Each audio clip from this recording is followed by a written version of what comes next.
So you started your private practice, but you're wondering what's the potential here and how much money as a registered dietitian in private practice can you earn anyway? In today's video, I got you covered.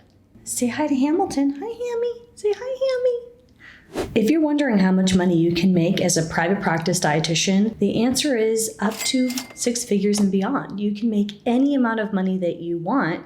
It all is based on how you set your income goals, but keep in mind that only 10% or less of registered dietitians earn 6 figures or more, and that's according to the Academy of Nutrition and Dietetics Survey and Compensation Guide. Now, there's many reasons as to why this is the case, including that most registered dietitians go into a clinical position. Actually, more than 60% of registered dietitians work in a clinical setting, and the average salary for registered dietitians is $60,000, despite the fact that we're required to have our master's degree. So there's a really high debt to income ratio, meaning registered dietitians pay a lot of money to complete schooling to be eligible to sit in for our license, right, to become a registered dietitian.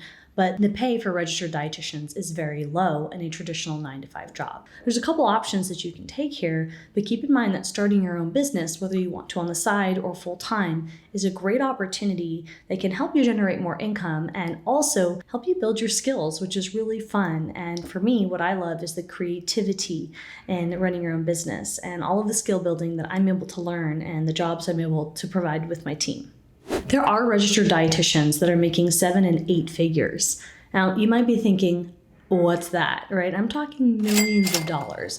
But keep in mind that that's the top line number. That means that that's the gross revenue that they're earning, and that doesn't account for the level of profitability. Now, that data is not yet public. Profitability means how much money is a provider, a registered dietitian, taking home after expenses, after all the fees and the operating costs that they have to pay. And that number is a great number to discuss about as you're improving and thinking about your financial literacy. Because in order to improve your business skills and think about your earning potential, especially if you're going into private practice, you will need a sense of financial skills, meaning reading your profit and loss, identifying key metrics, and having some kind of a system and a schedule to set goals for what you want to take home and how you want to spend and reinvest your monies in your business. And that's going to depend on your goals. Keep in mind that the hourly wage for dietitians around the United States is low. Although there is potential for higher earning opportunities for dietitians, that concept is still not mainstream. Here at Dietitian Boss, we're working hard to make earning high amounts of money commonplace, but it's still considered fairly rebellious in our profession to be earning higher revenues, meaning in the 6-figure mark, and even opening your own practice, and even more than that, cash pay. Right? Which is definitely what we teach here at Dietitian Boss. We've discussed that private practice is profitable and the earning potential is truly limitless. It all depends on how much money you want to make and how you want to run your business and what business model you want to choose. Now, when you're thinking of how much money you want to make in your private practice, a key thing to think about is profitability.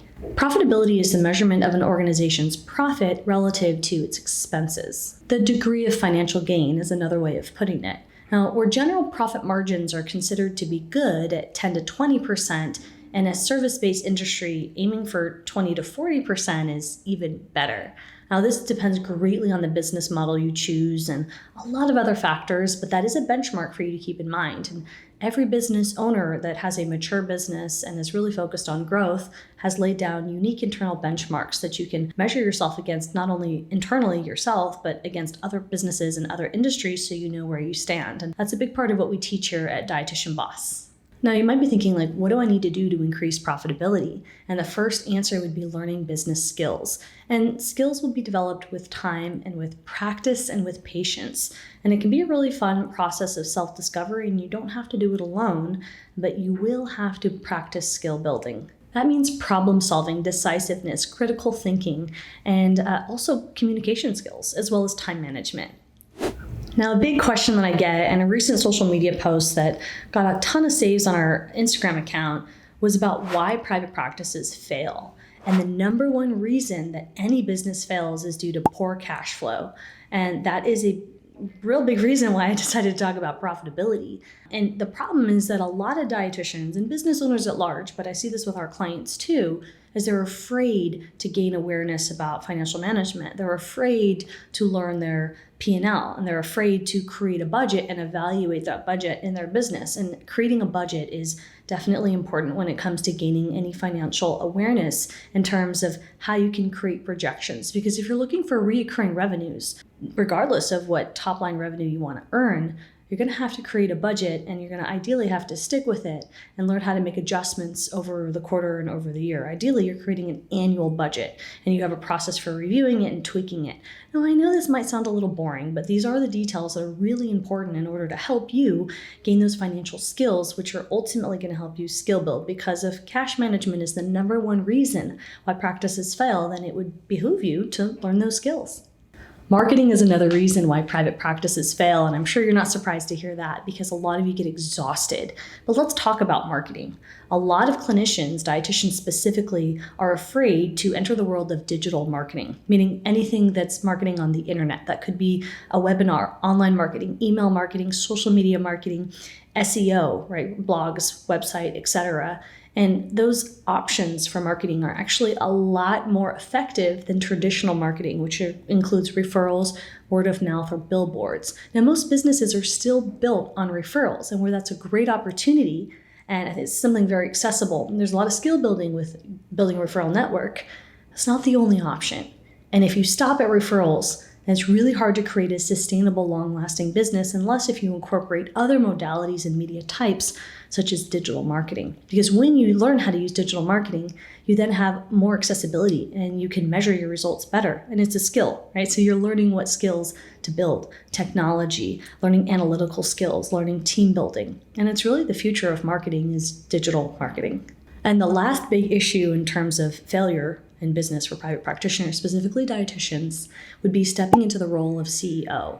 And I would say I see this a ton as well. So what I see is our clients, they don't want to let go of control, they don't want to hire help, and they don't want to look at their day in terms of priorities and think, what are revenue generating tasks that are going to drive the business forward versus what do I want to do or what do I feel like doing? So if you're stuck and you're mostly providing services or you're doing the counseling, consulting, coaching, you're working with clients a majority of your time, you're not yet stepping into that CEO role.